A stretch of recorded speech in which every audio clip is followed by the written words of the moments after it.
Welcome everyone to our Are You OK webinar. This is a day that encourages us all to stay connected and to have conversations that can support others who are struggling, especially during this time of the pandemic. Before we begin, I just want to acknowledge the traditional custodians of the land upon which I stand, the Guringai language group of the Garigal clan, and to pay my respects to the elders past, present and emerging, and to extend that respect to any Aboriginal or Torres Strait Islander people attending the webinar today. So before we begin, just in terms of housekeeping, there is a chat box at the bottom of the screen in Zoom. And any questions that you have, please write those in the chat box and we will look at those at the end of the webinar and respond to your questions. So my name is Jane Daisley-Snow and my role at ACAP is the academic lead for short course development. And I will be talking about the accidental counsellor today. But I'd like to hand over first of all to Vikki Knott, who will be talking about the pandemic fatigue. Thank you so much, Jane. Hi, everyone. I'm Vikki. I'm zooming in from Brisbane today, and thus I acknowledge the Turrbal and Yagara peoples from the Meanjin Nation. I work at ACAP as an associate professor and discipline lead in psychology and also work in private practice. Today is a special day and our team at ACAP thought it would be a great opportunity to meet on Are You OK Day to just check in and manage and see how we're going with our general wellbeing and our mental health. The Are You OK organisation was established out of the legacy of Barry Larkin and his son, Gary Larkin, who championed the idea of asking just one question to honour his father. The question we're all being reminded of today is the question we should ask our colleagues, our friends, and of course our neighbours each and every day, and that is, are you okay? For further information on having these conversations, visit www.ruok.org.au. Okay, so we're all hearing a lot about pandemic fatigue. Others also refer to burnout. So what do these terms mean? Today I'm going to talk a bit about pandemic fatigue. What is it, how to recognise it, and what we can do in response to this. So first of all, what is pandemic fatigue? Basically, pandemic fatigue means that we are tired and indeed possibly exhausted from the ongoing stresses related to the pandemic. Now, these stresses will be experienced differently and often will depend upon which state we're located and whether or not we're being subjected to lockdown. But some of these stresses might include things like navigating unemployment, navigating the significant financial distress that many people are experiencing. It may be difficulties in relationships. It could also be not being able to be in contact with our loved ones who live interstate or indeed are stuck overseas and wanting to come home to Australia. So the signs and symptoms of pandemic fatigue are described by the National Mental Health Commission, who really are advocating for us to accept that this is a real concept. It really is real, and we are experiencing pandemic fatigue. So they suggest that the common signs are feeling restless, tired, worn out, lacking enthusiasm, being really low in energy, so just feeling really flat, maybe lacking enthusiasm for the things that you may have really previously enjoyed. And so how is pandemic fatigue similar or different to what we've kind of come to know as burnout? Well, the concept of burnout was originally coined by Friedenberger and later Malash and Jackson. And it was adapted to be known as the burnout syndrome. It was specifically studied in relation to the workplace, and in particular, most of the research was done with human service workers. So according to the World Health Organization, burnout includes 3 dimensions, which include that same factor that I identified with pandemic fatigue. So that feeling of being completely depleted of energy or exhausted. Also, this sense of feeling very negative or expressing negativity or cynicism related to one's job. And also that reduced kind of productivity or efficiency at work. So essentially the burnout syndrome is analogous to what we're seeing in relation to the pandemic fatigue. The difference, of course, is that burnout typically applies to the workplace.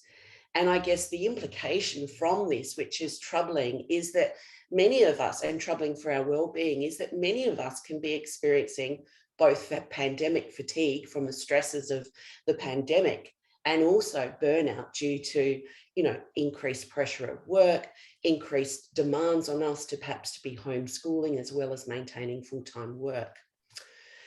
So what are some steps that we can take today to combat these potential effects of pandemic fatigue or indeed burnout? So first, I think we need to acknowledge that we're not superhuman and that our bodies and minds can only cope with a certain amount of stress before we start feeling very worn and tired. So I encourage you to take time out to engage in those activities that you really value and you gain enjoyment in. If you're working, schedule breaks, catch up with colleagues via Zoom, a bit like you would do when you actually in the office, having a coffee, standing around the coffee machine, having a chat. If you're homeschooling, trying to work full time, I think this is a really difficult time. So engage in open conversation and communication with your colleagues in your workplace to see if certain accommodations can be made to lighten your load. Be mindful of keeping a good sleep routine. Staying up all night watching Netflix might be fun, but it's not going to help you retain the energy levels that we need to kind of navigate this environment that we're in. So try to go to bed at a similar time every night. Obviously, try to eat healthily and reduce or avoid alcohol if possible. I've heard reports of, quite high rates of alcohol use during the pandemic. So just keep a track of that and try to understand maybe your relationship with alcohol. At work, don't let work take over your life. Don't roll out of bed and just hop onto Zoom in your pajama bottoms. Retain your pre-COVID routine. If that meant going for a walk before work, go out and go for a walk. Have a shower, get ready, get dressed as if you ordinarily would, preparing for a work day. At the end of the day, switch everything off, change into your casual clothes. Enjoy time with your family or making social connections with others. Think about your values and what is really meaningful and important to you, and commit every day to doing what you value, even if it's in a small way. So personal values are those things that are important to us and bring meaning and purpose to our lives. For example, if you value social connection, then connect with others via the phone or Zoom. If you value nature, go out and walk in nature. I heard a woman on the television this morning saying she's going out to hug trees. Do what you need to do to connect and really try to, get out of our heads and into the present moment and really activate those senses of our hearing, our smell, our sight and taste and so on. So making a conscious effort to identify and embody your values is vitally important right now. It can help overcome those feelings of uncertainty and helplessness, which many of us are feeling. So thank you, and I'm going to hand back over now to Jane. Thank you, Vikki. So we can hear from what Vikki's highlighted that we are in these unprecedented times, and there's a lot of suffering on our planet at the moment globally, and we're daily exposed to that. And, at a fundamental level, safety and our sense of control over our lives is being challenged, that we are being told we have to lock down, we can't be with our loved ones. And so a lot of the areas around our mental health in general are being challenged, and particularly those who've got a lived experience of trauma. This can certainly exacerbate their conditions. People already with mental health conditions, this is again can be very exacerbating for them. We've got a lot of people suffering from isolation and loneliness. And for the first time in history, from what we can hear from Lifeline, they're getting over 3,500 calls daily during the pandemic. On one hand, this is a very good sign that people know about Lifeline and are reaching out, but it also is an indicator of the struggles people are having with economic instability and hardships, relationship breakdowns. We know that DV Connect, for example, and family and domestic violence, all of these areas with people in lockdown are being enhanced. So what is the accidental counsellor? This term is used to describe someone who's not formally trained as a counsellor, that comes by someone who is psychologically distressed or emotionally overwhelmed and is not coping very well. And during these times, more than ever, I think there's a lot of people who are struggling. So we've got to see how can we engage with them in a way that is supportive. So the first aspect of the accidental counsellor is recognise. The second is to respond. And the third is to refer on to professional services. So how do we go about recognising when someone's struggling? Our colleagues, perhaps via Zoom, given that so many people are working online, how do we pick up when someone else is, that we can see they're struggling? They may not be turning up to Zoom meetings. They may be looking flat a lot and exhibiting a lot of the signs and symptoms that Vikki referred to about their lack of enthusiasm. There may be just a general feeling that you have from your knowledge of them that is an indicator that say, I'm wondering how they're going.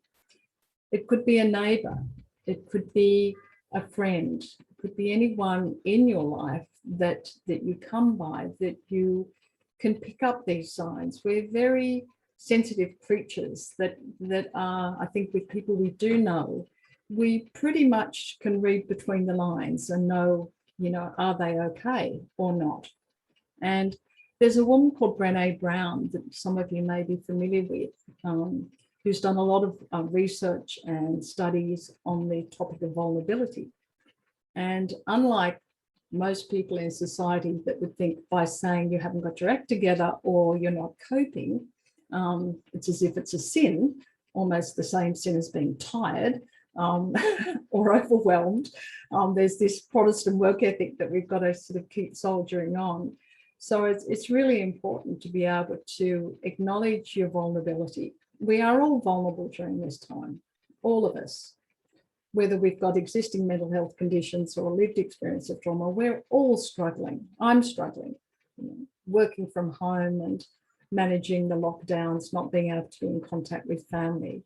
So it's really important to approach the person that we are concerned about.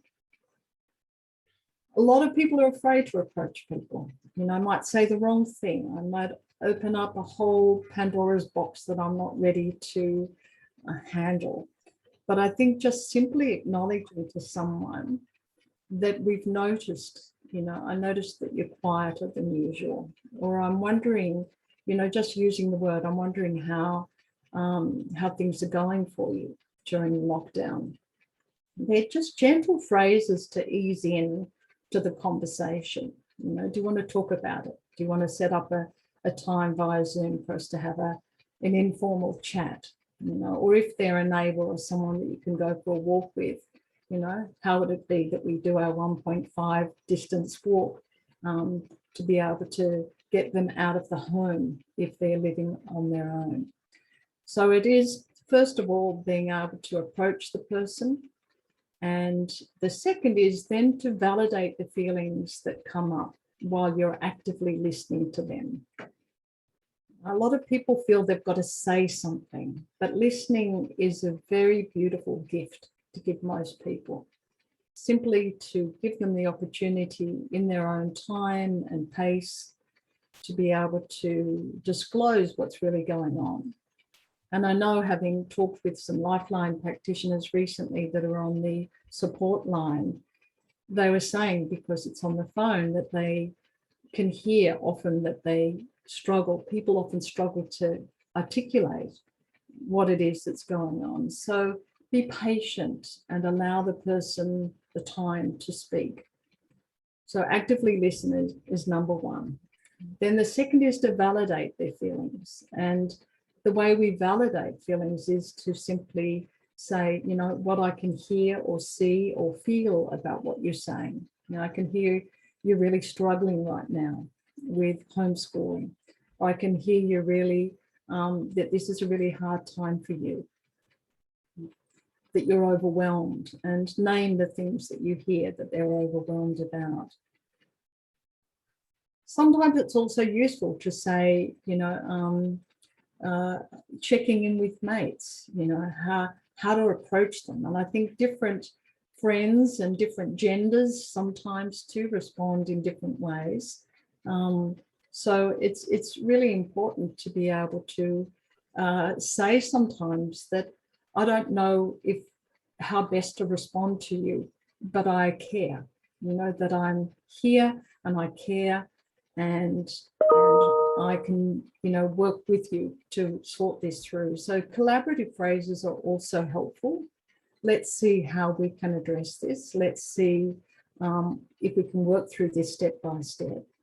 And I think also acknowledging that the person has resources themselves. What have you found has helped before? What do you know helps you? What doesn't help you when you're going through tough times? Because a lot of the work that we do as therapists is to be able to draw on the client's resources. So everyone in society has their strengths.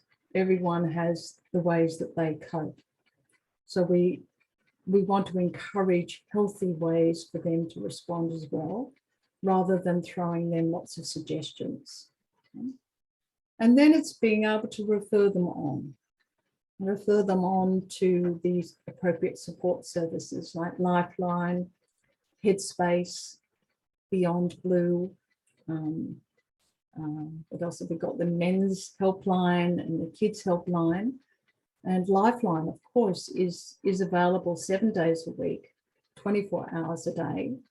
And they are trained support workers that can actually help you and help your loved ones and colleagues if they're struggling. So I'm just going to have a little look at the questions in the chat room here. Question from Rob: How do you know what to say when checking in with mates? I think the first is to simply say, I just want to check in with you. I know it might be that you can actually acknowledge yourself. I know I'm going through a tough time with this lockdown. I'm wondering how things are for you. Haven't heard from you in a while. Or I think to normalize and to humanize your response. The term, are you okay, generically is a really important phrase. But sometimes using that expression directly might be the classic response is, I'm fine. But it's really important, the intention behind the phrase, and it's a very important program to check in with people's mental health. Yeah. Question from Nina: How do you know when someone needs extra help? And what are some places you could recommend? Well, I think some of the organisations certainly that I've recommended and that we're going to put up for you to be able to access are there. But as a first off, Lifeline, I would recommend Lifeline as the first port of call for someone. And how do you know when someone needs extra help? It's to pick up from them that they're looking different. They're withdrawing perhaps from you. They're not making as much contact with you. It could be they're changing their grooming. You know, they might turn up with their hair a mess, or that they're distracted. They don't seem to be able to focus. All the things that Vikki referred to. Yeah. Vikki, would you like to add to that? Sure, thank you, Jane. I think it's observing the person that you know and observing whether anything is different. So you might notice, for example, that usually this person is the life of the party. They're always cracking a joke, where they're no longer doing that. They're looking quite flat. At work, it might be simple things like noticing that someone's making a lot more mistakes than they usually would. It might be, you know, noticing even in oneself, you might be sitting there and just staring at the computer screen. You know, so there are lots of signs and symptoms that I think we can recognize in ourselves and others. It might also be tearfulness. You might notice that people are becoming tearful at the, you know, the drop of the hat. All of these signs and symptoms, yes, you know, somewhere like Lifeline. You can also go to your GP, and your GP can refer you to a counsellor or to a psychologist for extra support. Good. Are there any other questions in the chat room? Let's see if they're coming up. So now's the time. Yeah. Just give it a few minutes.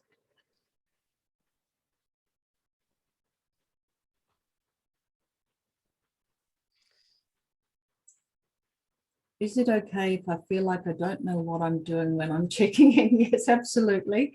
I think the intention is the most important thing, you know, that you've acknowledged. Yeah. And I want to be there for my friends, and I'm worried about coming across as weak. Well, I think to be able to be vulnerable and say, I'm not quite sure what to say or how best to support you, but I care. That's the most important thing. And then be guided by them, you know, be absolutely guided by them, because they will tell you what's going on and what, you know, as I said previously, what if you know has helped in the past, what's got you through, because we all get through life. We've all been through previous unprecedented times in our own lives, maybe not pandemics, but we've been through our own upheavals. So it's being able to draw on their strengths as well. Mm-hmm. Question from Nina. Mindfulness, gratitude and happiness strategies are all the buzz at the moment. Where can we start? There's so much out there. Do you want to speak to some of that, Vikki? Sure. I'm always intrigued when I see these kind of catchphrases. I guess I would draw back to what you referred to in Brené Brown's work, is this concept of vulnerability. And so to recognize that we're in a vulnerable place, all of us, we're all operating in a very different world at the moment. So to then say to someone, you know, you should be happy, I kind of struggle with that a bit. I mean, we're all trying to make the most of what we're doing every day. What I prefer to say, rather than being grateful or happy, is, you know, acknowledging that we might have some difficult thoughts and feelings and emotions, and you know, not necessarily trying to fight them, but then, you know, being mindful about those things that we do enjoy, trying to get out of our heads and into the present moment. And, you know, that could just simply be something like, you know, taking a break, enjoying your favorite coffee. As you're drinking that coffee, drinking it mindfully, noticing the smell of the coffee, noticing the warmth of the cup that you're holding. You know, noticing the taste and noticing the sensation as you drink that coffee.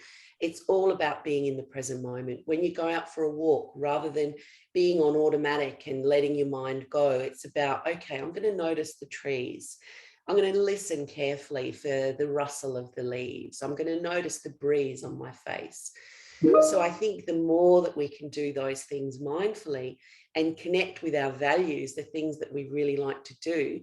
And an example might be, you know, many of us love our pets, and it's been great that we've been able to spend much more time with them.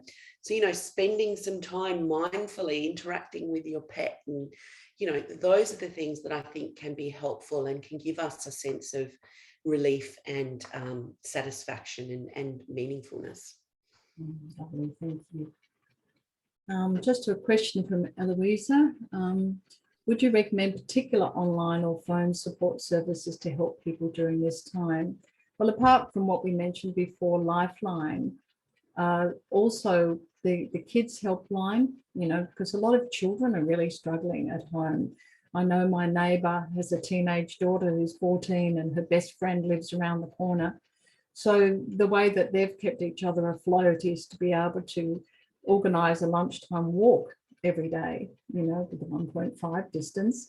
But it's been enough to keep them going during a difficult time when teenagers really need to connect.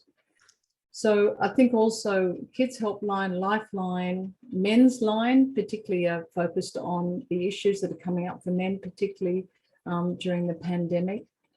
Reach Out, Headspace and Beyond Blue all have support lines. Blue Knott Foundation, they have a support line 7 days a week, and that's from 9 till 5.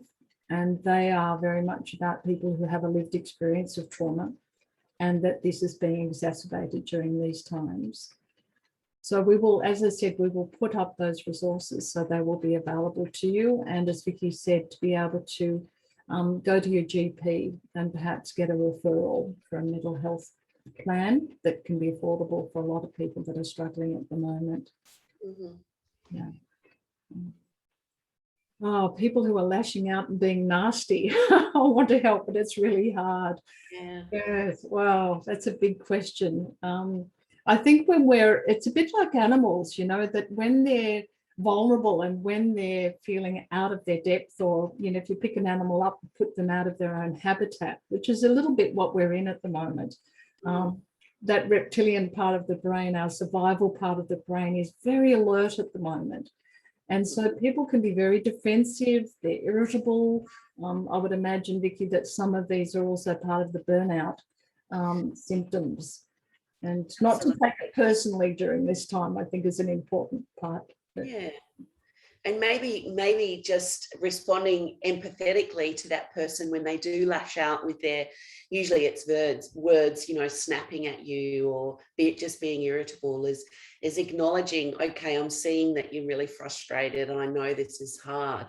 I'm feeling for you, you know, just responding empathetically, rather than what can happen is obviously it can start to be a debate and then you become irritable with each other and that situation escalates. Yeah. So yeah, it's definitely a sign and symptom of both pandemic fatigue, also of burnout. So yeah, it's very difficult.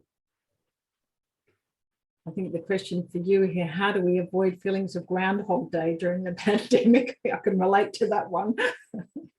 I think it's about changing things up a bit. So, you know, we all have on the one hand, it's very important to maintain our regular routine, because in high times of stress, we need to sort of be aware and cognizant of our level of resources and support we have. So we want to sort of get good sleep and good eating well and so on and so forth. But on the other hand, we want to actually shake up the day a bit so that it doesn't feel like Groundhog Day. And so what we might do is actually plan some activities for the future. Maybe think about something that you've never done before and plan for that. For those extroverts out there, it might be, okay, I've never done skydiving, but I'm actually going to look into that and see what's involved. For those creative people out there who like to paint, spend some time painting, doing it mindfully. You know, just trying to sort of get out of that sameness and doing something a little bit different, I think can help. Any questions? We've got 1 minute to go. Jane, I think it's been really great to have this conversation today on Are You OK Day. And I think, you know, it's important that we acknowledge that we're all vulnerable in this situation. And so it's almost like a reciprocal need, is that we need to check in with others. We need to check in with ourselves. And, you know, I think a real barrier to people seeking help has often been the stigma around mental health. And so, you know, through Are You OK Day, it's provided us with a mechanism to be able to ask simply, are you okay? And I think that's fabulous. Lovely way to end. And I think Charles Darwin, who wrote The Origin of the Species, you know, originally wrote the survival of the fittest, but actually his second book said the communities that are most compassionate are the ones that survive. So we are very much in this as fellow human beings. We are. and we're all needing support, and we are all vulnerable at this time. Mhm, mhm. So please reach out to your friends and your neighbours and your colleagues and ask them to check out and see if they're okay.